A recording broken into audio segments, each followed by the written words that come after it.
Bruce Mehlman, Republican strategist in Washington, D.C. Bruce, the 98 members of Congress who were running this time around, who signed a declaration in favor of net neutrality, were all defeated. What does that tell us about the future of net neutrality legislation in America? Well, first, for a little bit of exactitude, it was 95, and it wasn't incumbents, it was candidates and challengers.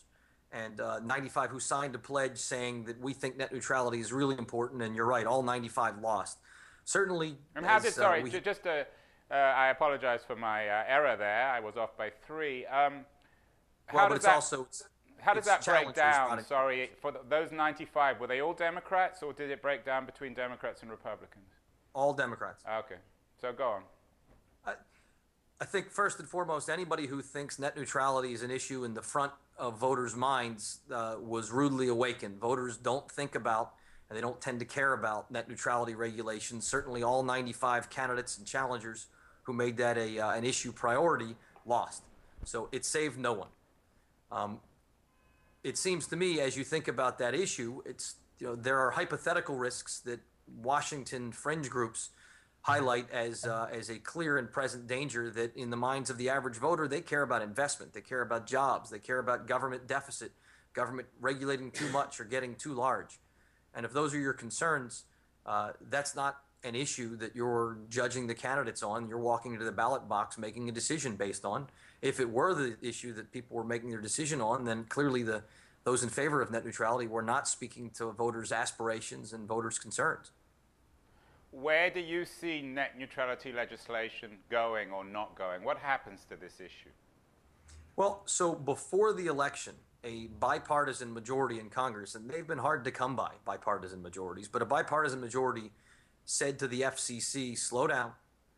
There's a question now of the appropriate scope of statutory authority. That's what we get paid the big bucks in Congress to do. So a bipartisan majority urged the FCC to slow down and to defer to Congress to establish the proper parameters for limited broadband regulation going forward.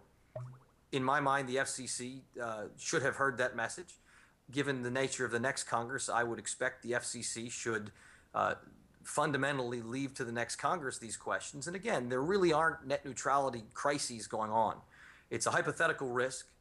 It's one that over time you need to have Congress set the scope of potential FCC action and authority for. But right now there aren't marketplace actions or activities or threats that mean if we don't pass something, if we don't do something this week, this month, or even this year, that anything bad is going to happen. But it is possible, isn't it, that the FCC will act unilaterally? Well, so the FCC is an independent agency. There are 3 Democrats and 2 Republicans, and over the last 50 years, many FCCs have had partisan 3-2 votes. In this case, it would not surprise me if the FCC were to move along a compromise approach consistent with what the legislation proposed by Congressman Waxman. I could see the FCC taking a very light touch approach to try to come up with a new way to put in place under Title I what had been assumed to be in place before the Comcast decision, and await Congress to do its job. It's Congress's job to set the statutory framework, and the FCC doesn't or isn't supposed to have the discretion to just make it up if they haven't been satisfied by what Congress has been put forward.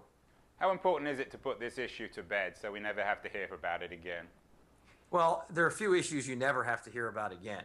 I do think that the FCC has a lot of good opportunities to move policies forward on spectrum reform and getting more spectrum available for broadband, on universal service reform so we get the $7 billion a year that's currently dedicated to plain old telephone service devoted to more things that are broadband oriented. There's a lot of potential for bipartisan compromise. This issue is the 800-pound gorilla in the room. And to the extent a partisan jam-it approach were taken on net neutrality, I would be fearful that the smart folks at the FCC would find themselves able to do nothing except fight battles in court, in front of Congress, and with industry over this issue alone.